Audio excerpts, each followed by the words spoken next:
ಓಂ ಶಾಂತಿ. ಮುರುಳಿ ದಿನಾಂಕ 15/7/2025. ಬಾಪ್ತಾದ ಮಧುಬನ. ಮಧುರ ಮಕ್ಕಳೇ, ನೀವೀಗ ಭವಿಷ್ಯದ 21 ಜನ್ಮಕ್ಕೋಸ್ಕರ ಇಲ್ಲಿ ಶಿಕ್ಷಣವನ್ನು ಕಲಿಯಬೇಕು. ಮುಳ್ಳಿನಿಂದ ಸುಗಂಧಭರಿತ ಹೂವಾಗಬೇಕು. ದೈವಿ ಗುಣಗಳನ್ನು ಧಾರಣೆ ಮಾಡಿಕೊಂಡು ಅನ್ಯರಿಗೂ ದೈವಿ ಗುಣವನ್ನು ಧಾರಣೆ ಮಾಡಿಸಬೇಕು. ಇಂದಿನ ಪ್ರಶ್ನೆಯಾಗಿದೆ, ಎಂತಹ ಮಕ್ಕಳ ಬುದ್ಧಿಯ ಬೀಗ ನಂಬರ್ ವಾರಾಗಿ ತೆರೆಯುತ್ತಾ ಹೋಗುತ್ತದೆ? ಉತ್ತರ, ಯಾರು ಶ್ರೀಮತದಂತೆ ನಡೆಯುತ್ತಾ ಇರುತ್ತಾರೋ ಮತ್ತು ಪತಿತ ಪಾವನ ತಂದೆಯನ್ನು ನೆನಪು ಮಾಡುತ್ತಿರುತ್ತಾರೋ, ಶಿಕ್ಷಣವನ್ನು ಕಲಿಸುತ್ತಿರುವಂತಹ ಪರಮಾತ್ಮ ತಂದೆಯ ಜೊತೆಗೆ ಯಾರ ಬುದ್ಧಿಯೋಗ ಜೋಡಣೆ ಆಗಿರುತ್ತದೆಯೋ ಅವರ ಬುದ್ಧಿಯ ಬೀಗ ತೆರೆಯುತ್ತಾ ಹೋಗುತ್ತದೆ. ಪರಮಾತ್ಮ ತಂದೆ ತಿಳಿಸುತ್ತಾರೆ, ಮಕ್ಕಳೇ, ಆತ್ಮರಾದ ನಾವೆಲ್ಲರೂ ಪರಸ್ಪರ ಸೋದರರಾಗಿದ್ದೇವೆ ಎಂದು ಅಭ್ಯಾಸವನ್ನು ಮಾಡಿ ಆತ್ಮ ಅಭಿಮಾನಿಯಾಗಿ ತಂದೆ ಹೇಳುವಂತಹ ಜ್ಞಾನದ ಮಾತನ್ನು ಕೇಳುತ್ತಿದ್ದೇವೆ ಎಂದು ಅಭ್ಯಾಸವನ್ನು ಮಾಡಿ ಹಾಗೂ ಅನ್ಯರಿಗೂ ಕೂಡ ಆತ್ಮ ಅಭಿಮಾನಿಯಾಗಿ ಜ್ಞಾನದ ಮಾತನ್ನು ತಿಳಿಸಿ. ಆಗ ಬುದ್ಧಿಯ ಬೀಗ ತೆರೆಯುತ್ತಾ ಹೋಗುತ್ತದೆ. ಓಂ ಶಾಂತಿ. ಪರಮಾತ್ಮ ತಂದೆ ಮಕ್ಕಳಿಗೆ ತಿಳಿಸುತ್ತಾರೆ, ಮಕ್ಕಳೇ, ಇಲ್ಲಿ ಕುಳಿತುಕೊಂಡು ಕೇವಲ ಶಿವ ತಂದೆಯನ್ನು ನೆನಪು ಮಾಡುವುದಷ್ಟೇ ಅಲ್ಲ, ತಂದೆಯನ್ನು ನೆನಪು ಮಾಡಿದರೆ ನಿಮಗೆ ಶಾಂತಿಯ ಅನುಭವ ಆಗುತ್ತದೆ. ಆದರೆ ಸುಖ ಕೂಡ ನಿಮಗೆ ಬೇಕು ತಾನೆ? ಆದ್ದರಿಂದ ನೀವು ಶಾಂತಿಯಲ್ಲೂ ಕೂಡ ಇರಬೇಕು ಮತ್ತು ಸ್ವದರ್ಶನ ಚಕ್ರಧಾರಿಯಾಗಿ ರಾಜ್ಯಧಾನಿಯನ್ನೂ ಕೂಡ ನೆನಪು ಮಾಡಬೇಕು. ನೀವು ನರನಿಂದ ನಾರಾಯಣ ಆಗಬೇಕು ಅಥವಾ ಮನುಷ್ಯರಿಂದ ದೇವತೆ ಆಗುವುದಕ್ಕೋಸ್ಕರ ನೀವೀಗ ಪುರುಷಾರ್ಥವನ್ನು ಮಾಡುತ್ತಿದ್ದೀರಾ. ಇಲ್ಲಿ ಬಲೆ, ಯಾರಲ್ಲಿ ಎಷ್ಟಾದರೂ ದೈವಿ ಗುಣಗಳಿರಲಿ, ಕಲಿಯುಗದಲ್ಲಿ ಯಾರಲ್ಲಿ ಎಷ್ಟೇ ದೈವಿ ಗುಣ ಇದ್ದರೂ ಕೂಡ ಅವರಿಗೆ ನಾವು ದೇವತೆ ಎಂದು ಕರೆಯಲು ಸಾಧ್ಯ ಇಲ್ಲ. ಏಕೆಂದರೆ ದೇವತೆಗಳು ಸತ್ಯುಗದಲ್ಲಿ ಇರುತ್ತಾರೆ. ಈ ಜಗತ್ತಿನ ಮನುಷ್ಯರಿಗೆ ಸ್ವರ್ಗದ ಬಗ್ಗೆ ಗೊತ್ತಿಲ್ಲ. ನೀವೀಗ ತಿಳಿದುಕೊಂಡಿದ್ದೀರಾ, ಹೊಸ ಜಗತ್ತಿಗೆ ಸ್ವರ್ಗ ಎಂದು ಕರೆಯಲಾಗುತ್ತದೆ, ಹಳೆಯ ಜಗತ್ತಿಗೆ ನರಕ ಎಂದು ಕರೆಯಲಾಗುತ್ತದೆ. ಈ ಮಾತು ಕೂಡ ಭಾರತದ ನಿವಾಸಿಗಳಿಗೆ ಗೊತ್ತಿದೆ. ಯಾವ ದೇವತೆಗಳು ಸತ್ಯುಗದಲ್ಲಿ ರಾಜ್ಯವನ್ನು ಆಳುತ್ತಿದ್ದರು ಆ ದೇವತೆಗಳ ಚಿತ್ರಗಳೂ ಕೂಡ ಭಾರತದಲ್ಲೇ ಇದೆ. ಈ ದೇವತೆಗಳು ಆದಿ ಸನಾತನ ದೇವಿ ದೇವತಾ ಧರ್ಮದವರಾಗಿದ್ದಾರೆ. ಬಲೆ, ದೇವತೆಗಳ ಚಿತ್ರವನ್ನು ವಿದೇಶಕ್ಕೆ ತೆಗೆದುಕೊಂಡು ಹೋಗಿ ವಿದೇಶದಲ್ಲಿ ಪೂಜೆಯನ್ನು ಮಾಡುತ್ತಾರೆ. ಅಂದರೆ ಪೂಜೆಯನ್ನು ಮಾಡುವುದಕ್ಕೋಸ್ಕರ ದೇವತೆಗಳ ಚಿತ್ರವನ್ನು ವಿದೇಶಕ್ಕೆ ತೆಗೆದುಕೊಂಡು ಹೋಗುತ್ತಾರೆ. ದೇವತೆಗಳ ಮೂರ್ತಿಯನ್ನು ವಿದೇಶಕ್ಕೆ ತೆಗೆದುಕೊಂಡು ಹೋಗಿ ಅಲ್ಲಿ ದೇವತೆಗಳ ಮಂದಿರವನ್ನು ಕಟ್ಟಿಸುತ್ತಾರೆ. ಪ್ರತಿಯೊಂದು ಧರ್ಮದವರು ಎಲ್ಲಿಗೇ ಹೋದರೂ ತಮ್ಮ ದೇಶದ ಚಿತ್ರವನ್ನೇ ಪೂಜೆ ಮಾಡುತ್ತಾರೆ. ಅಂದರೆ ತಮ್ಮ ದೇಶದ ದೇವತಾ ಮೂರ್ತಿಯನ್ನೇ ಪೂಜೆ ಮಾಡುತ್ತಾರೆ. ಕ್ರಿಶ್ಚಿಯನ್ನರು ಯಾವ ಯಾವ ಹಳ್ಳಿಯ ಮೇಲೆ ವಿಜಯವನ್ನು ಪಡೆದುಕೊಳ್ಳುತ್ತಾರೋ ಅಲ್ಲಿ ತಮ್ಮ ಚರ್ಚನ್ನು ನಿರ್ಮಾಣ ಮಾಡುತ್ತಾರೆ. ಪ್ರತಿಯೊಂದು ಧರ್ಮದವರು ಪೂಜೆಯನ್ನು ಮಾಡುವುದಕ್ಕೋಸ್ಕರ ತಮ್ಮ ತಮ್ಮದೇ ಆದ ಚಿತ್ರವನ್ನು ಇಟ್ಟುಕೊಂಡಿದ್ದಾರೆ. ನಾವು ದೇವಿ ದೇವತೆಗಳಾಗಿದ್ದೆವು ಎಂದು ಮೊದಲು ನಿಮಗೂ ಕೂಡ ಗೊತ್ತಿರಲಿಲ್ಲ. ನಾವೇ ಬೇರೆ, ದೇವತೆಗಳೇ ಬೇರೆ ಎಂದು ತಿಳಿದುಕೊಂಡು ನೀವು ದೇವತೆಗಳ ಪೂಜೆಯನ್ನು ಮಾಡುತ್ತಾ ಬಂದಿದ್ದೀರಾ. ಅನ್ಯ ಧರ್ಮದವರು ಕೂಡ ಪೂಜೆಯನ್ನು ಮಾಡುತ್ತಾರೆ. ತಮ್ಮ ಧರ್ಮಸ್ಥಾಪಕ ಯೇಸು ಕ್ರಿಸ್ತ ಆಗಿದ್ದಾರೆ. ನಾವು ಕ್ರಿಶ್ಚಿಯನರಾಗಿದ್ದೇವೆ ಎಂದು ಕ್ರಿಶ್ಚಿಯನ್ ಧರ್ಮದವರಿಗೆ ಗೊತ್ತಿರುತ್ತದೆ. ಅಥವಾ ನಾವು ಬೌದ್ಧಿಗಳಾಗಿದ್ದೇವೆ ಎಂದು ಬೌದ್ಧಿ ಧರ್ಮದವರಿಗೆ ಗೊತ್ತಿರುತ್ತದೆ. ಆದರೆ ಹಿಂದೂಗಳು ಮಾತ್ರ ತಮ್ಮ ಧರ್ಮವನ್ನು ಅರಿತುಕೊಳ್ಳದೇ ಇರುವ ಕಾರಣ ತಮ್ಮನ್ನು ಹಿಂದೂ ಎಂದು ಹೇಳಿಕೊಳ್ಳುತ್ತಾರೆ ಮತ್ತು ದೇವತೆಗಳನ್ನು ಪೂಜೆ ಮಾಡುತ್ತಾರೆ. ನಾವು ಆದಿ ಸನಾತನ ದೇವಿ ದೇವತಾ ಧರ್ಮದವರು ಅನ್ನುವುದು ಅವರಿಗೆ ಗೊತ್ತಿಲ್ಲ. ನಾವು ನಮ್ಮ ಹಿರಿಯರನ್ನು ಪೂಜೆ ಮಾಡುತ್ತಿದ್ದೇವೆ ಎಂದು ಹೇಳುತ್ತಾರೆ. ಕ್ರಿಶ್ಚಿಯನ್ನರು ಒಬ್ಬ ಯೇಸು ಕ್ರಿಸ್ತನ ಪೂಜೆಯನ್ನು ಮಾಡುತ್ತಾರೆ. ಆದರೆ ಭಾರತದ ನಿವಾಸಿಗಳಿಗೆ ಮಾತ್ರ ನಮ್ಮ ಧರ್ಮ ಯಾವುದು ಎಂದು ಗೊತ್ತಿಲ್ಲ ಮತ್ತು ನಮ್ಮ ಧರ್ಮವನ್ನು ಯಾರು ಸ್ಥಾಪನೆ ಮಾಡಿದರು ಹಾಗೂ ಯಾವಾಗ ಸ್ಥಾಪನೆ ಮಾಡಿದರು ಅನ್ನುವುದು ಗೊತ್ತಿಲ್ಲ. ಪರಮಾತ್ಮ ತಂದೆ ತಿಳಿಸುತ್ತಾರೆ, ಭಾರತದ ಆದಿ ಸನಾತನ ದೇವಿ ದೇವತಾ ಧರ್ಮ ಪ್ರಾಯಲೋಪ ಆದ ನಂತರ ಪುನಃ ನಾನು ಬಂದು ದೇವತಾ ಧರ್ಮವನ್ನು ಸ್ಥಾಪನೆ ಮಾಡುತ್ತೇನೆ. ಅಂದರೆ ಭಾರತದ ಆದಿ ಸನಾತನ ದೇವಿ ದೇವತಾ ಧರ್ಮ ಪ್ರಾಯಲೋಪ ಆದಾಗ ಆ ದೇವತಾ ಧರ್ಮವನ್ನು ಪುನಃ ಸ್ಥಾಪನೆ ಮಾಡಲು ನಾನು ಬರುತ್ತೇನೆ. ಈ ಜ್ಞಾನ ಈಗ ಮಕ್ಕಳ ಬುದ್ಧಿಯಲ್ಲಿ ಇದೆ. ಮೊದಲು ನಿಮಗೆ ಏನೂ ಗೊತ್ತಿರಲಿಲ್ಲ. ಯಾವುದೇ ಮಾತನ್ನು ತಿಳಿದುಕೊಳ್ಳದೆ ಭಕ್ತಿ ಮಾರ್ಗದಲ್ಲಿ ಚಿತ್ರಗಳ ಪೂಜೆಯನ್ನು ನೀವು ಮಾಡುತ್ತಿದ್ದೀರಿ. ಈಗ ನಿಮಗೆ ನಾವು ಭಕ್ತಿ ಮಾರ್ಗದಲ್ಲಿ ಇಲ್ಲ ಎನ್ನುವುದು ಗೊತ್ತಿದೆ. ಬ್ರಾಹ್ಮಣ ಕುಲಭೂಷಣರಾದ ನಿಮಗೂ ಹಾಗೂ ಶೂದ್ರ ಕುಲದವರಿಗೂ ಹಗಲು ರಾತ್ರಿಯಷ್ಟು ಅಂತರ ಇದೆ. ಅದು ಈ ಸಮಯದಲ್ಲಿ ಮಾತ್ರ ನಿಮಗೆ ಈ ಎಲ್ಲಾ ಜ್ಞಾನದ ಮಾತಿನ ಬಗ್ಗೆ ಗೊತ್ತಿದೆ. ಸತ್ಯಯುಗದಲ್ಲಿ ಈ ಜ್ಞಾನದ ಮಾತು ನಿಮಗೆ ಗೊತ್ತಿರುವುದಿಲ್ಲ. ಈ ಸಮಯದಲ್ಲಿ ನಿಮಗೆ ತಿಳುವಳಿಕೆ ಬಂದಿದೆ. ಪರಮಾತ್ಮ ತಂದೆ ಆತ್ಮರಿಗೆ ತಿಳುವಳಿಕೆಯನ್ನು ನೀಡುತ್ತಿದ್ದಾರೆ. ಹಳೆಯ ಜಗತ್ತು ಹಾಗೂ ಹೊಸ ಜಗತ್ತಿನ ಬಗ್ಗೆ ಬ್ರಾಹ್ಮಣರಾದ ನಿಮಗೆ ಮಾತ್ರ ಗೊತ್ತಿದೆ. ಹಳೆಯ ಜಗತ್ತಿನಲ್ಲಿ ಅನೇಕ ಜನ ಮನುಷ್ಯರಿದ್ದಾರೆ. ಈ ಕಲಿಯುಗದಲ್ಲಿ ಮನುಷ್ಯರು ಪರಸ್ಪರ ಎಷ್ಟೊಂದು ಹೊಡೆದಾಡುತ್ತಿರುತ್ತಾರೆ, ಜಗಳವನ್ನು ಮಾಡುತ್ತಿರುತ್ತಾರೆ. ಇದು ಮುಳ್ಳಿನ ಕಾಡಾಗಿದೆ ಅನ್ನುವುದು ನಿಮಗೆ ಗೊತ್ತಿದೆ. ನೀವು ಕೂಡ ಮೊದಲು ಮುಳ್ಳುಗಳಾಗಿದ್ದೀರಿ. ಈಗ ಪರಮಾತ್ಮ ತಂದೆ ನಮ್ಮನ್ನು ಹೂವನ್ನಾಗಿ ಮಾಡುತ್ತಿದ್ದಾರೆ. ಮುಳ್ಳಿನ ಸಮಾನ ಆಗಿರುವಂತಹ ಮನುಷ್ಯರು ಸುಗಂಧಭರಿತ ಹೂವಿನ ಸಮಾನ ಆದಂತಹ ದೇವತೆಗಳಿಗೆ ನಮಸ್ಕಾರವನ್ನು ಮಾಡುತ್ತಾರೆ. ಈ ಜ್ಞಾನದ ರಹಸ್ಯ ಈಗ ನಿಮಗೆ ಗೊತ್ತಿದೆ. ನಾವೇ ದೇವತೆಗಳಾಗಿದ್ದೆವು. ನಂತರ ಈಗ ನಾವು ಬಂದು ಸುಗಂಧಭರಿತ ಹೂಗಳಾಗಿದ್ದೇವೆ, ಅಂದರೆ ಬ್ರಾಹ್ಮಣರಾಗಿದ್ದೇವೆ. ಪರಮಾತ್ಮ ತಂದೆ ತಿಳಿಸುತ್ತಿದ್ದಾರೆ, ಇದು ನಾಟಕ ಆಗಿದೆ. ಮೊದಲು ಈ ಡ್ರಾಮಾ ಅಥವಾ ಸಿನಿಮಾ ಮುಂತಾದದ್ದು ಇರಲಿಲ್ಲ. ಈಗ ಈ ಸಿನಿಮಾ, ಡ್ರಾಮಾ ಮುಂತಾದದ್ದು ಬಂದಿದೆ. ಏಕೆ ಬಂದಿದೆ? ಏಕೆಂದರೆ ಪರಮಾತ್ಮ ತಂದೆ ಮಕ್ಕಳಾದ ನಿಮಗೆ ಅನ್ಯರಿಗೆ ಜ್ಞಾನವನ್ನು ತಿಳಿಸಲು ಸಹಜ ಆಗಲಿ ಎಂದು ಈ ನಾಟಕ, ಸಿನಿಮಾಗಳು ಬಂದಿದೆ ಎಂದು ಹೇಳುತ್ತಾರೆ. ಈ ವಿಜ್ಞಾನವನ್ನು ಕೂಡ ನೀವೇ ಕಲಿಯುತ್ತೀರಾ. ಬುದ್ಧಿಯಲ್ಲಿ ಈ ಎಲ್ಲ ವೈಜ್ಞಾನಿಕ ಸಂಸ್ಕಾರವನ್ನು ತೆಗೆದುಕೊಂಡು ನೀವು ಸತ್ಯುಗಕ್ಕೆ ಹೋಗುತ್ತೀರಾ. ಸತ್ಯುಗದಲ್ಲಿ ಈ ವಿಜ್ಞಾನ ಕೆಲಸಕ್ಕೆ ಬರುತ್ತದೆ. ಈ ಜಗತ್ತು ಒಂದೇ ಬಾರಿಗೆ ಸಮಾಪ್ತಿಯಾಗುವುದಿಲ್ಲ. ಸಂಸ್ಕಾರವನ್ನು ತೆಗೆದುಕೊಂಡು ಹೋಗಿ ನಂತರ ನೀವು ಜನ್ಮವನ್ನು ಪಡೆದುಕೊಳ್ಳುತ್ತೀರಾ. ವಿಮಾನಗಳನ್ನು ಕೂಡ ತಯಾರು ಮಾಡುತ್ತಾರೆ. ಯಾವುದು ಕೆಲಸಕ್ಕೆ ಬರುವಂತಹ ವಸ್ತು ಆಗಿದೆಯೋ ಅದೆಲ್ಲವೂ ಕೂಡ ತಯಾರಾಗುತ್ತದೆ. ಹಡಗನ್ನು ತಯಾರು ಮಾಡುವಂತವರೂ ಕೂಡ ಇದ್ದಾರೆ. ಅಲ್ಲಿ ಹಡಗುಗಳು ಕೆಲಸಕ್ಕೆ ಬರುವುದಿಲ್ಲ. ಅಂದರೆ ಸ್ವರ್ಗದಲ್ಲಿ ಹಡಗುಗಳು ಕೆಲಸಕ್ಕೆ ಬರುವುದಿಲ್ಲ. ಬಲೆ ಯಾರಾದರೂ ಹಡಗನ್ನು ನಿರ್ಮಾಣ ಮಾಡುವಂತಹ ಜ್ಞಾನವನ್ನು ತೆಗೆದುಕೊಂಡು ಸತ್ಯುಗಕ್ಕೆ ಬಂದರೂ ಕೂಡ, ಅಥವಾ ಹಡಗನ್ನು ನಿರ್ಮಾಣ ಮಾಡದೇ ಇರುವಂತಹ ಜ್ಞಾನವನ್ನು ತೆಗೆದುಕೊಳ್ಳದೆ ಸತ್ಯುಗಕ್ಕೆ ಬಂದರೂ ಕೂಡ, ಹಡಗನ್ನು ನಿರ್ಮಾಣ ಮಾಡುವಂತಹ ಸಂಸ್ಕಾರ ಸತ್ಯುಗದಲ್ಲಿ ಕೆಲಸಕ್ಕೆ ಬರುವುದಿಲ್ಲ. ಏಕೆಂದರೆ ಸತ್ಯುಗದಲ್ಲಿ ಹಡಗಿನ ಅವಶ್ಯಕತೆಯೇ ಇರುವುದಿಲ್ಲ. ಹಡಗನ್ನು ನಿರ್ಮಾಣ ಮಾಡುವುದು ನಾಟಕದಲ್ಲಿ ಫಿಕ್ಸ್ ಆಗಿಲ್ಲ. ಸತ್ಯುಗದಲ್ಲಿ ಹಡಗುಗಳನ್ನು ನಿರ್ಮಾಣ ಮಾಡುವುದು ನಾಟಕದಲ್ಲಿ ಫಿಕ್ಸ್ ಆಗಿಲ್ಲ. ಇನ್ನು ವಿಮಾನ ಮುಂತಾದದ್ದರ ಅವಶ್ಯಕತೆ ಇರುತ್ತದೆ, ಹಾಗೂ ಕರೆಂಟ್ ಮುಂತಾದದ್ದರ ಅವಶ್ಯಕತೆ ಸತ್ಯುಗದಲ್ಲಿ ಇರುತ್ತದೆ. ಆದ್ದರಿಂದ ಅಂತಹ ವಸ್ತುಗಳನ್ನು ಸಂಶೋಧನೆ ಮಾಡುತ್ತಿರುತ್ತಾರೆ. ಈ ಎಲ್ಲಾ ವಿಜ್ಞಾನದ ಶಿಕ್ಷಣವನ್ನು ಮಕ್ಕಳಾದ ನೀವು ಕಲಿತುಕೊಂಡು ಸತ್ಯುಗಕ್ಕೆ ಹೋಗುತ್ತೀರಾ. ಈ ಎಲ್ಲಾ ಮಾತು ಈಗ ನಿಮ್ಮ ಬುದ್ಧಿಯಲ್ಲಿ ಮಾತ್ರ ಇದೆ.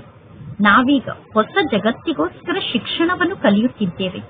ಪರಮಾತ್ಮ ತಂದೆ ಭವಿಷ್ಯದ 21 ಜನ್ಮಕ್ಕೋಸ್ಕರ ನಮಗೆ ಶಿಕ್ಷಣವನ್ನು ಕಲಿಸುತ್ತಿದ್ದಾರೆ. ನಾವೀಗ ಸ್ವರ್ಗದ ನಿವಾಸಿಗಳಾಗುವುದಕ್ಕೋಸ್ಕರ ಪವಿತ್ರರಾಗುತ್ತಿದ್ದೇವೆ. ಪರಮಾತ್ಮ ತಂದೆ ನಮ್ಮನ್ನು ಸ್ವರ್ಗದ ನಿವಾಸಿಯನ್ನಾಗಿ ಮಾಡಲು ನಮ್ಮನ್ನು ಪವಿತ್ರರನ್ನಾಗಿ ಮಾಡುತ್ತಿದ್ದಾರೆ. ಮೊದಲು ನಾವು ನರಕದ ನಿವಾಸಿಗಳಾಗಿದ್ದೆವು ಅನ್ನುವುದು ನಿಮಗೆ ಗೊತ್ತಿದೆ. ಯಾರಾದರೂ ಸತ್ತರೆ ಸತ್ತವರು ಸ್ವರ್ಗದ ನಿವಾಸಿಯಾದರು ಎಂದು ಮನುಷ್ಯರು ಹೇಳುತ್ತಾರೆ. ಆದರೆ ನಾವು ನರಕದಲ್ಲಿ ಇದ್ದೇವೆ ಅನ್ನುವುದನ್ನು ತಿಳಿದುಕೊಳ್ಳುವುದಿಲ್ಲ. ಮನುಷ್ಯರ ಬುದ್ಧಿಯ ಬೀಗ ತೆರೆಯುವುದಿಲ್ಲ. ಈಗ ನಿಧಾನವಾಗಿ ನಂಬರ್ ವಾರ್ ಪುರುಷಾರ್ಥದ ಅನುಸಾರ ಮಕ್ಕಳಾದ ನಿಮ್ಮ ಬುದ್ಧಿಯ ಬೀಗ ತೆರೆಯುತ್ತಿದೆ. ಯಾರು ಶ್ರೀಮತದಂತೆ ನಡೆಯುತ್ತಾರೋ ಮತ್ತು ಪತಿತ ಪಾವನ ತಂದೆಯನ್ನು ನೆನಪು ಮಾಡುತ್ತಾರೋ ಅವರ ಬುದ್ಧಿಯ ಬೀಗ ತೆರೆಯುತ್ತಾ ಹೋಗುತ್ತದೆ. ಪರಮಾತ್ಮ ತಂದೆ ಜ್ಞಾನವನ್ನು ನೀಡುತ್ತಾರೆ ಮತ್ತು ತಂದೆಯನ್ನು ನೆನಪು ಮಾಡುವುದನ್ನು ಕಲಿಸುತ್ತಾರೆ. ಏಕೆಂದರೆ ಪರಮಾತ್ಮ ತಂದೆ ಶಿಕ್ಷಕ ಆಗಿದ್ದಾರೆ. ಅಂದ ಮೇಲೆ ಶಿಕ್ಷಕ ಅವಶ್ಯವಾಗಿ ಶಿಕ್ಷಣವನ್ನು ಕಲಿಸುತ್ತಾರೆ. ಶಿಕ್ಷಕನ ಜೊತೆ ಎಷ್ಟು ಜಾಸ್ತಿ ನಿಮ್ಮ ಬುದ್ಧಿಯೋಗ ಜೋಡಣೆ ಆಗಿರುತ್ತದೆಯೋ ಮತ್ತು ಶಿಕ್ಷಣದ ಜೊತೆ ಎಷ್ಟು ಬುದ್ಧಿಯೋಗ ಜೋಡಣೆ ಆಗಿರುತ್ತದೆಯೋ ಅಷ್ಟು ಶ್ರೇಷ್ಠ ಪದವಿಯನ್ನು ನೀವು ಪಡೆದುಕೊಳ್ಳುತ್ತೀರಾ. ಲೌಕಿಕ ಜಗತ್ತಿನ ಶಿಕ್ಷಣದಲ್ಲೂ ಕೂಡ ಟೀಚರ್ನ ಜೊತೆಗೆ ಬುದ್ಧಿಯೋಗ ಜೋಡಣೆ ಆಗಿರುತ್ತದೆ. ಲೌಕಿಕ ಜಗತ್ತಿನ ಶಿಕ್ಷಣದಲ್ಲೂ ಕೂಡ ಯೋಗ ಅಂತೂ ಇದ್ದೇ ಇದೆ. ನಮಗೆ ವಕೀಲರು ಶಿಕ್ಷಣವನ್ನು ಕಲಿಸುತ್ತಿದ್ದಾರೆ ಎಂದು ವಿದ್ಯಾರ್ಥಿಗಳು ತಿಳಿದುಕೊಳ್ಳುತ್ತಾರೆ. ಇಲ್ಲಿ ಪರಮಾತ್ಮ ತಂದೆ ಶಿಕ್ಷಣವನ್ನು ಕಲಿಸುತ್ತಿದ್ದಾರೆ ಅನ್ನುವುದನ್ನು ಮಕ್ಕಳು ಮರೆತು ಬಿಡುತ್ತೀರಾ. ಏಕೆಂದರೆ ಇದು ಹೊಸ ಮಾತಾಗಿದೆ. ದೇಹವನ್ನು ನೆನಪು ಮಾಡುವುದು ಬಹಳ ಸಹಜ ಆಗಿದೆ. ಬಾರಿ ಬಾರಿಗೂ ದೇಹದ ನೆನಪು ಬರುತ್ತದೆ. ನಾನು ಆತ್ಮ ಆಗಿದ್ದೇನೆ ಅನ್ನುವುದನ್ನು ಮರೆತು ಬಿಡುತ್ತೀರಾ. ಆತ್ಮರಾದ ನಮಗೆ ಪರಮಾತ್ಮ ತಂದೆ ತಿಳಿಸುತ್ತಾರೆ, ಆತ್ಮರಾದ ನಾವೆಲ್ಲರೂ ಪರಸ್ಪರ ಸೋದರರಾಗಿದ್ದೇವೆ. ಪರಮಾತ್ಮ ತಂದೆಗೆ ಗೊತ್ತಿದೆ ನಾನು ಪರಮಾತ್ಮ ಆಗಿದ್ದೇನೆ, ನಾನು ಆತ್ಮರಿಗೆ ಶಿಕ್ಷಣವನ್ನು ಕಲಿಸುತ್ತಿದ್ದೇನೆ ಎಂದು. ಅದೇ ರೀತಿ ಆತ್ಮರಾದ ನೀವು ಕೂಡ ಸ್ವಯಂ ಅನ್ನು ಆತ್ಮ ಎಂದು ತಿಳಿದುಕೊಂಡು ಅನ್ಯ ಆತ್ಮರಿಗೆ ಶಿಕ್ಷಣವನ್ನು ಕಲಿಸಿ. ಆತ್ಮ ಕಿವಿಗಳ ಮೂಲಕ ಜ್ಞಾನದ ಮಾತನ್ನು ಕೇಳುತ್ತದೆ. ಜ್ಞಾನವನ್ನು ತಿಳಿಸುವಂತವರು ಪರಂಪಿತ ಪರಮಾತ್ಮ ತಂದೆ ಆಗಿದ್ದಾರೆ. ಅವರಿಗೆ ಪರಮಾತ್ಮ ಎಂದು ಕರೆಯಲಾಗುತ್ತದೆ. ನೀವು ಯಾರಿಗಾದರೂ ಜ್ಞಾನವನ್ನು ತಿಳಿಸುತ್ತಿದ್ದರೆ ಆತ್ಮನಾದ ನನ್ನಲ್ಲಿ ಈ ಜ್ಞಾನ ಇದೆ ಅನ್ನುವ ವಿಚಾರ ಬುದ್ಧಿಯಲ್ಲಿ ಇರಬೇಕು. ನಾನು ಆತ್ಮಕ್ಕೆ ಈ ಜ್ಞಾನವನ್ನು ನೀಡುತ್ತಿದ್ದೇನೆ, ಪರಮಾತ್ಮ ತಂದೆ ಹೇಳಿರುವ ಜ್ಞಾನದ ಮಾತನ್ನು ಆತ್ಮರಿಗೆ ತಿಳಿಸುತ್ತಿದ್ದೇನೆ ಅನ್ನುವ ಮಾತಿನ ಸ್ಮೃತಿ ಇರಬೇಕು. ಇದು ಸಂಪೂರ್ಣ ಹೊಸ ಮಾತಾಗಿದೆ. ನೀವು ಅನ್ಯರಿಗೆ ಜ್ಞಾನದ ಶಿಕ್ಷಣವನ್ನು ಕಲಿಸುವಾಗ ಆತ್ಮ ಅಭಿಮಾನಿಯಾಗಿ ಜ್ಞಾನದ ಶಿಕ್ಷಣವನ್ನು ಕಲಿಸುವುದಿಲ್ಲ. ಆತ್ಮ ಅಭಿಮಾನಿ ಸ್ಥಿತಿಯಲ್ಲಿ ಸ್ಥಿತ ಆಗುವುದನ್ನು ಮರೆತು ಬಿಡುತ್ತೀರಾ. ಆತ್ಮ ಅಭಿಮಾನಿಯಾಗುವುದೇ ನಿಮ್ಮ ಉನ್ನತ ಗುರಿಯಾಗಿದೆ. ಬುದ್ಧಿಯಲ್ಲಿ ಸದಾ ಈ ಮಾತಿನ ಸ್ಮೃತಿ ಇರಬೇಕು. ನಾನು ಆತ್ಮನಾಗಿದ್ದೇನೆ, ಆತ್ಮನಾದ ನಾನು ಅವಿನಾಶಿ ಆತ್ಮನಾಗಿದ್ದೇನೆ. ಆತ್ಮನಾದ ನಾನು ಈ ಕರ್ಮೇಂದ್ರಿಯದ ಮೂಲಕ ಪಾತ್ರವನ್ನು ಅಭಿನಯ ಮಾಡುತ್ತಿದ್ದೇನೆ. ಆತ್ಮರಾದ ನಾವು ಮೊದಲು ಶೂದ್ರ ಕುಲದಲ್ಲಿ ಇದ್ದೆವು, ಈಗ ಬ್ರಾಹ್ಮಣ ಕುಲದಲ್ಲಿ ಇದ್ದೇವೆ. ನಂತರ ನಾವೇ ದೇವತಾ ಕುಲದಲ್ಲಿ ಬರುತ್ತೇವೆ. ಅಲ್ಲಿ ಪವಿತ್ರ ಶರೀರ ನಮಗೆ ಸಿಗುತ್ತದೆ. ಅಂದರೆ ಸತ್ಯುಗದಲ್ಲಿ ನಮಗೆ ಪವಿತ್ರ ಶರೀರ ಸಿಗುತ್ತದೆ. ಆತ್ಮರಾದ ನಾವು ಪರಸ್ಪರ ಸಹೋದರರಾಗಿದ್ದೇವೆ. ಪರಮಾತ್ಮ ತಂದೆ ಮಕ್ಕಳಿಗೆ ಜ್ಞಾನದ ಶಿಕ್ಷಣವನ್ನು ಕಲಿಸುತ್ತಾರೆ. ನಂತರ ಮಕ್ಕಳಾದ ನೀವು ಅನ್ಯರಿಗೆ ಜ್ಞಾನದ ಶಿಕ್ಷಣವನ್ನು ಕಲಿಸುತ್ತೀರಾ. ಮಕ್ಕಳಾದ ನೀವು ಹೇಳುತ್ತೀರಾ, ಆತ್ಮರಾದ ನಾವು ಪರಸ್ಪರ ಸಹೋದರರಾಗಿದ್ದೇವೆ. ನಾವು ನಮ್ಮ ಸಹೋದರರಿಗೆ ಜ್ಞಾನದ ಶಿಕ್ಷಣವನ್ನು ಕಲಿಸುತ್ತಿದ್ದೇವೆ. ಆತ್ಮರಿಗೆ ಜ್ಞಾನದ ಶಿಕ್ಷಣವನ್ನು ಕಲಿಸಬೇಕಾಗುತ್ತದೆ. ಆತ್ಮವೇ ಶರೀರದ ಮೂಲಕ ಜ್ಞಾನದ ಮಾತನ್ನು ಕೇಳಿಸಿಕೊಳ್ಳುತ್ತದೆ. ಇದೆಲ್ಲ ಬಹಳಷ್ಟು ಸೂಕ್ಷ್ಮವಾದ ಮಾತಾಗಿದೆ. ಈ ಜ್ಞಾನದ ಮಾತಿನ ಸ್ಮೃತಿ ಮಕ್ಕಳಿಗೆ ಇರುವುದೇ ಇಲ್ಲ. ಅರ್ಧ ಕಲ್ಪ ನೀವು ದೇಹಾಭಿಮಾನಕ್ಕೆ ವಶ ಆಗಿದ್ದೀರಿ. ಈ ಸಮಯದಲ್ಲಿ ನೀವು ಆತ್ಮ ಅಭಿಮಾನಿಗಳಾಗಿರಬೇಕು. ತಮ್ಮನ್ನು ತಾವು ಆತ್ಮ ಎಂದು ನಿಶ್ಚಯ ಮಾಡಿಕೊಳ್ಳಿ. ಸ್ವಯಂ ಅನ್ನು ಆತ್ಮ ಎಂದು ನಿಶ್ಚಯ ಮಾಡಿಕೊಂಡು ಕುಳಿತುಕೊಳ್ಳಿ. ಆತ್ಮ ಎಂದು ನಿಶ್ಚಯ ಮಾಡಿಕೊಂಡು ಜ್ಞಾನದ ಮಾತನ್ನು ಕೇಳಿಸಿಕೊಳ್ಳಿ. ಪರಂಪಿತ ಪರಮಾತ್ಮ ತಂದೆ ನಮಗೆ ಜ್ಞಾನವನ್ನು ತಿಳಿಸುತ್ತಿದ್ದಾರೆ. ಆತ್ಮ ಪರಮಾತ್ಮ ತಂದೆಯಿಂದ ಅಗಲಿ ಬಹಳ ಸಮಯ ಆಗಿತ್ತು ಎಂದು ಗಾಯನವನ್ನು ಮಾಡುತ್ತಾರೆ. ಪರಮಧಾಮದಲ್ಲಿ ಪರಮಾತ್ಮ ತಂದೆ ಜ್ಞಾನದ ಶಿಕ್ಷಣವನ್ನು ಕಲಿಸುವುದಿಲ್ಲ. ಪರಮಾತ್ಮ ತಂದೆ ಈ ಸಾಕಾರ ಜಗತ್ತಿಗೆ ಬಂದು ಜ್ಞಾನದ ಶಿಕ್ಷಣವನ್ನು ಕಲಿಸುತ್ತಾರೆ. ನಾವೆಲ್ಲರೂ ಆತ್ಮರಾಗಿದ್ದೇವೆ. ಆತ್ಮರಾದ ನಾವು ನಮ್ಮ ಶರೀರದಲ್ಲಿ ಇದ್ದೇವೆ. ಆತ್ಮರಾದ ನಮಗೆ ನಮ್ಮದೇ ಆದ ಶರೀರ ಇದೆ. ಪರಮಾತ್ಮ ತಂದೆ ಪರಮಾತ್ಮ ಆಗಿದ್ದಾರೆ. ಅವರಿಗೆ ತಮ್ಮದೇ ಆದ ಶರೀರ ಇಲ್ಲ. ಪರಮಾತ್ಮ ತಂದೆ ಹೆಸರು ಶಿವ ಆಗಿದೆ. ಈ ಶರೀರ ನನ್ನ ಶರೀರ ಅಲ್ಲ, ನಾನು ಪರಮಾತ್ಮ ಆಗಿದ್ದೇನೆ. ನನ್ನ ಮಹಿಮೆಯೇ ಬೇರೆ ಆಗಿದೆ ಎಂದು ತಂದೆ ತಿಳಿಸುತ್ತಾರೆ. ಪರಮಾತ್ಮ ತಂದೆಯ ಮಹಿಮೆಯೇ ಬೇರೆ ಆಗಿದೆ. ಪ್ರತಿಯೊಬ್ಬರ ಮಹಿಮೆ ಬೇರೆಯಾಗಿದೆ ಎಂದು ತಂದೆಗೆ ಗೊತ್ತಿದೆ. ಪರಂಪಿತ ಪರಮಾತ್ಮ ತಂದೆ ಬ್ರಹ್ಮನ ಮೂಲಕ ಸ್ಥಾಪನೆಯ ಕಾರ್ಯವನ್ನು ಮಾಡುತ್ತಾರೆ ಎಂದು ಗಾಯನ ಇದೆ ತಾನೆ. ಪರಮಾತ್ಮ ತಂದೆ ಜ್ಞಾನದ ಸಾಗರ ಆಗಿದ್ದಾರೆ. ಮನುಷ್ಯ ಸೃಷ್ಟಿಯ ಬೀಜ ರೂಪ ಆಗಿದ್ದಾರೆ. ಪರಮಾತ್ಮ ತಂದೆ ಸತ್ಯ ಆಗಿದ್ದಾರೆ, ಚೈತನ್ಯ ಆಗಿದ್ದಾರೆ, ಆನಂದದ ಸಾಗರ ಆಗಿದ್ದಾರೆ, ಸುಖ ಮತ್ತು ಶಾಂತಿಯ ಸಾಗರ ಆಗಿದ್ದಾರೆ. ಇದು ಪರಮಾತ್ಮ ತಂದೆಯ ಮಹಿಮೆ ಆಗಿದೆ. ಮಕ್ಕಳಿಗೆ ತಂದೆಯ ಸಂಪತ್ತಿನ ಬಗ್ಗೆ ಗೊತ್ತಿರುತ್ತದೆ. ನಮ್ಮ ಲೌಕಿಕ ತಂದೆಯ ಬಳಿ ಇಷ್ಟು ಫ್ಯಾಕ್ಟರಿ ಇದೆ, ಇಷ್ಟು ಮಿಲ್ ಇದೆ ಎಂದು ಮಕ್ಕಳಿಗೆ ನಶೆ ಇರುತ್ತದೆ. ಮಗುವೇ ತಂದೆಯ ಆಸ್ತಿಗೆ ಮಾಲೀಕ ಆಗಿರುತ್ತದೆ. ಮಕ್ಕಳೇ ತಂದೆಯ ಆಸ್ತಿಗೆ ಮಾಲೀಕರಾಗಿರುತ್ತಾರೆ. ಈ ಆಸ್ತಿ ಒಮ್ಮೆ ಮಾತ್ರ ಇಲ್ಲಿ ನಿಮಗೆ ಸಿಗುತ್ತದೆ. ಪರಮಾತ್ಮ ತಂದೆಯ ಬಳಿ ಯಾವ ಆಸ್ತಿ ಇದೆ ಅನ್ನುವುದನ್ನು ತಂದೆಯ ಮೂಲಕ ನೀವು ಕೇಳಿದ್ದೀರಾ. ಆತ್ಮರಾದ ನೀವು ಅಮರ ಆತ್ಮರಾಗಿದ್ದೀರಾ. ಎಂದೂ ನಿಮಗೆ ಮೃತ್ಯು ಬರಲು ಸಾಧ್ಯ ಇಲ್ಲ. ನೀವು ಪ್ರೇಮದ ಸಾಗರ ಆಗುತ್ತೀರಾ. ಈ ಲಕ್ಷ್ಮೀ ನಾರಾಯಣರು ಕೂಡ ಪ್ರೇಮದ ಸಾಗರರಾಗಿದ್ದಾರೆ. ಲಕ್ಷ್ಮೀ ನಾರಾಯಣರು ಎಂದೂ ಪರಸ್ಪರ ಜಗಳವನ್ನು ಮಾಡುವುದಿಲ್ಲ. ಈ ಕಲಿಯುಗದಲ್ಲಿ ಜನ ಬಹಳಷ್ಟು ಜಗಳವನ್ನು ಮಾಡುತ್ತಾರೆ. ಪ್ರೇಮದಲ್ಲೂ ಕೂಡ ಇಲ್ಲಿ ದುಃಖ ಇದೆ. ಕಲಿಯುಗದಲ್ಲಿ ಪ್ರೀತಿಯಲ್ಲೂ ಕೂಡ ದುಃಖ ಇದೆ. ಪರಮಾತ್ಮ ತಂದೆ ಬಂದು ವಿಕಾರವನ್ನು ನಿಲ್ಲಿಸುತ್ತಾರೆ. ಆಗ ಎಷ್ಟೊಂದು ಪೆಟ್ಟನ್ನು ತಿನ್ನಬೇಕಾಗುತ್ತದೆ. ಪರಮಾತ್ಮ ತಂದೆ ತಿಳಿಸುತ್ತಾರೆ, ಮಕ್ಕಳೇ ನೀವೀಗ ಪಾವನ ಆಗಿ. ಆಗ ನೀವು ಪಾವನ ಜಗತ್ತಿಗೆ ಮಾಲೀಕರಾಗುತ್ತೀರಾ.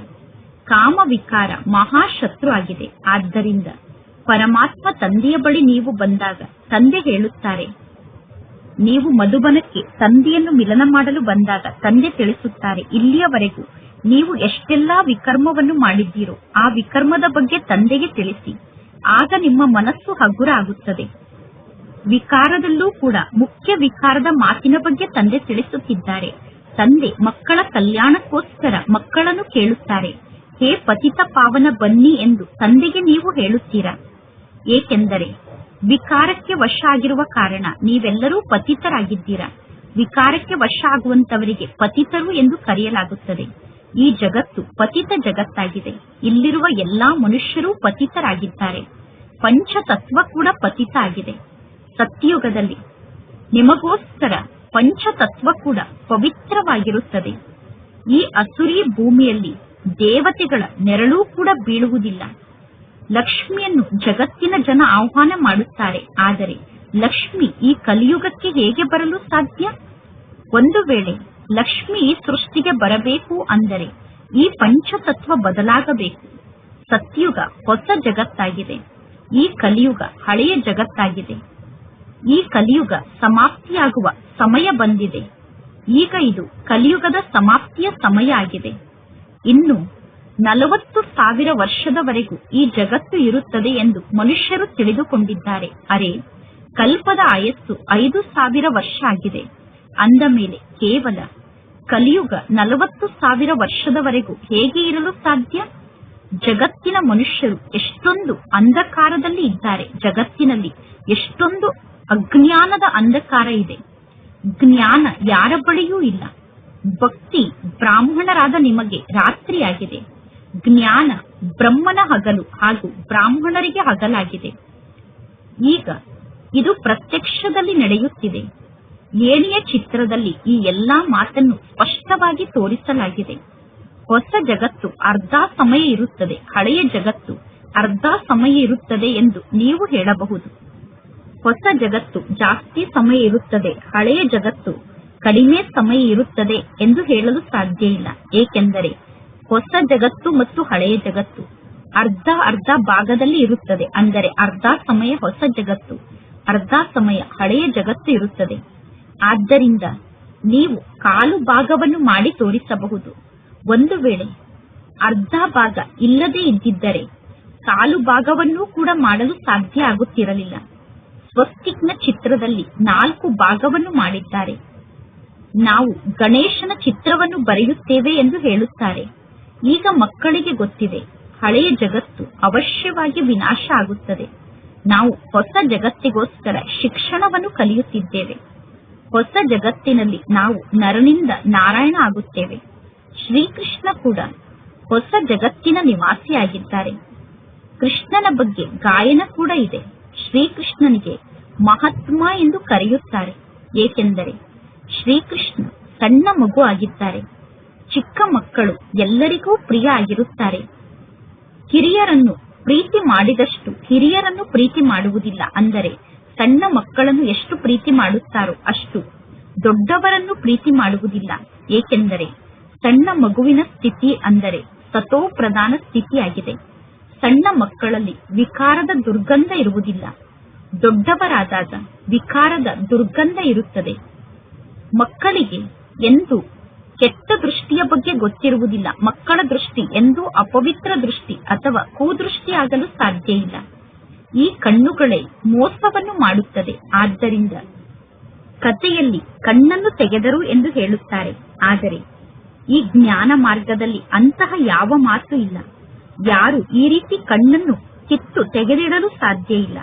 ಈ ಸಮಯದಲ್ಲಿ ಪರಮಾತ್ಮ ತಂದೆ ಎಲ್ಲಾ ಜ್ಞಾನದ ಮಾತನ್ನು ನಮಗೆ ತಿಳಿಸುತ್ತಿದ್ದಾರೆ. ನಿಮಗೆ ಜ್ಞಾನದ ಮೂರನೇ ನೇತ್ರ ಸಿಕ್ಕಿದೆ. ಆತ್ಮಕ್ಕೆ ಆಧ್ಯಾತ್ಮಿಕ ಜ್ಞಾನ ಸಿಗುತ್ತಿದೆ. ಆತ್ಮದಲ್ಲೇ ಜ್ಞಾನ ಇದೆ.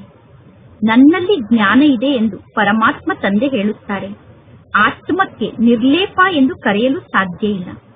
ಆತ್ಮವೇ ಒಂದು ಶರೀರವನ್ನು ತ್ಯಾಗ ಮಾಡಿ ಇನ್ನೊಂದು ಶರೀರವನ್ನು ಧಾರಣೆ ಮಾಡಿಕೊಳ್ಳುತ್ತದೆ. ಆತ್ಮನಾದ ನಾನು ಅವಿನಾಶಿ ಆತ್ಮನಾಗಿದ್ದೇನೆ. ಆತ್ಮ ಎಷ್ಟು ಸಣ್ಣದಾಗಿದೆ. ಇಷ್ಟು ಸಣ್ಣ ಆತ್ಮದಲ್ಲಿ 84 ಜನ್ಮದ ಪಾತ್ರ ಇದೆ. ಈ ಜ್ಞಾನದ ಮಾತನ್ನು ಪರಮಾತ್ಮ ತಂದೆಯನ್ನು ಬಿಟ್ಟು ಬೇರೆ ಯಾರೂ ತಿಳಿಸಲು ಸಾಧ್ಯ ಇಲ್ಲ.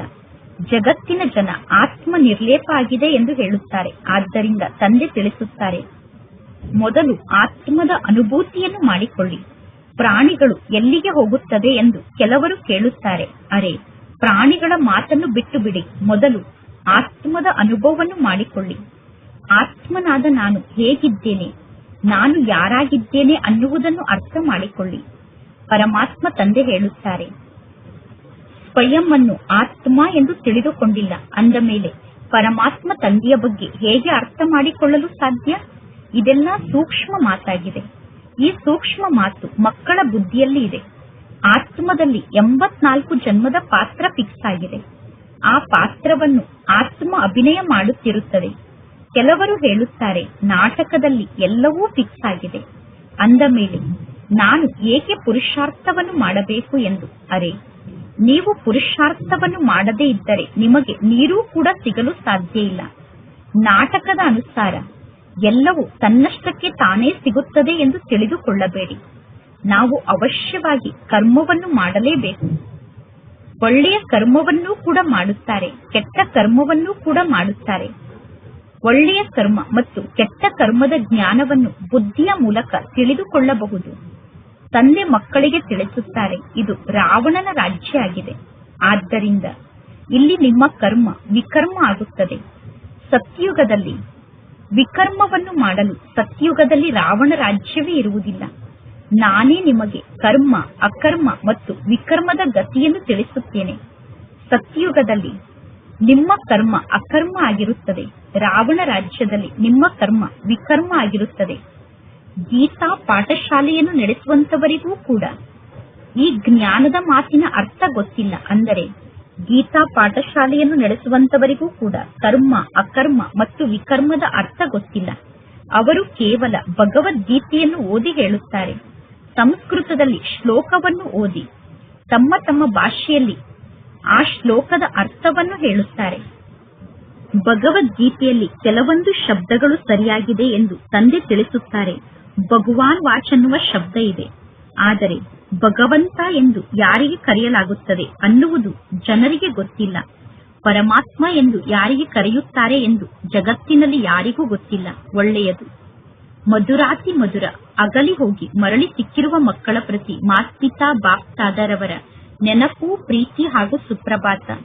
ಆತ್ಮಿಕ ಮಕ್ಕಳಿಗೆ ಆತ್ಮಿಕ ತಂದೆಯ ನಮಸ್ತೆ. ಆತ್ಮಿಕ ತಂದೆಗೆ ಆತ್ಮಿಕ ಮಕ್ಕಳ ನೆನಪು, ಪ್ರೀತಿ ಹಾಗೂ ನಮಸ್ತೆ ನಮಸ್ತೆ ನಮಸ್ತೆ. ಧಾರಣೆಗೋಸ್ಕರ ಮುಖ್ಯ ಸಾರ. ಫಸ್ಟ್ ಪಾಯಿಂಟ್, ಬೇಹದ್ದಿನ ತಂದೆಯ ಆಸ್ತಿಗೆ ಆತ್ಮನಾದ ನಾನು ಮಾಲೀಕನಾಗಿದ್ದೇನೆ. ಹೇಗೆ ಪರಮಾತ್ಮ ತಂದೆ ಶಾಂತಿಯ ಸಾಗರ ಆಗಿದ್ದಾರೆ, ಪವಿತ್ರತೆಯ ಸಾಗರ ಆಗಿದ್ದಾರೆ, ಆನಂದದ ಸಾಗರ ಆಗಿದ್ದಾರೆ.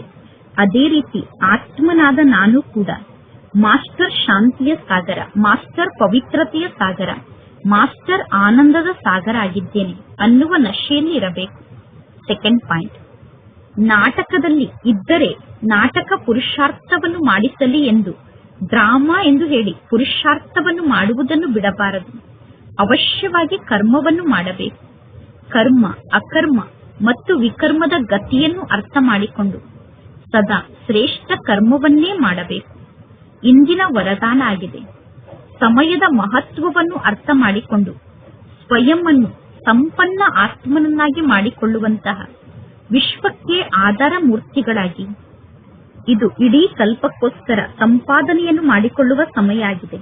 ಶ್ರೇಷ್ಠ ಕರ್ಮ ಅನ್ನುವ ಬೀಜವನ್ನು ಬಿತ್ತುವ ಸಮಯ ಆಗಿದೆ. 5000 ವರ್ಷದ ಸಂಸ್ಕಾರವನ್ನು ರೆಕಾರ್ಡ್ ಮಾಡಿಕೊಳ್ಳುವ ಸಮಯ ಆಗಿದೆ. ವಿಶ್ವ ಕಲ್ಯಾಣವನ್ನು ಮಾಡುವ ಸಮಯ ಈಗ ನಡೆಯುತ್ತಿದೆ, ಅಥವಾ ವಿಶ್ವ ಪರಿವರ್ತನೆಯನ್ನು ಮಾಡುವ ಸಮಯ ಈ ಸಮಯ ಆಗಿದೆ. ಒಂದು ವೇಳೆ ಸಮಯದ ಜ್ಞಾನವನ್ನು ಅರ್ಥ ಮಾಡಿಕೊಂಡಿರುವವರೂ ಕೂಡ ವರ್ತಮಾನ ಸಮಯವನ್ನು ಕಳೆದುಕೊಳ್ಳುತ್ತಾರೆ. ಅಂದರೆ ಬರುವಂತಹ ಸಮಯದ ಮೇಲೆ ಎಲ್ಲಾ ಮಾತನ್ನು ಬಿಟ್ಟು ಬಿಡುತ್ತಾರೆ. ಆಗ ಸಮಯದ ಆಧಾರದ ಮೇಲೆ ಸ್ವಯಂನ ಪುರುಷಾರ್ಥ ನಡೆದಂತೆ. ಆದರೆ ವಿಶ್ವಕ್ಕೆ ಆಧಾರ ಮೂರ್ತಿಯಾದಂತಹ ಆತ್ಮರು ಯಾವುದೇ ಪ್ರಕಾರದ ಆಧಾರದ ಮೇಲೆ ನಡೆಯುವುದಿಲ್ಲ.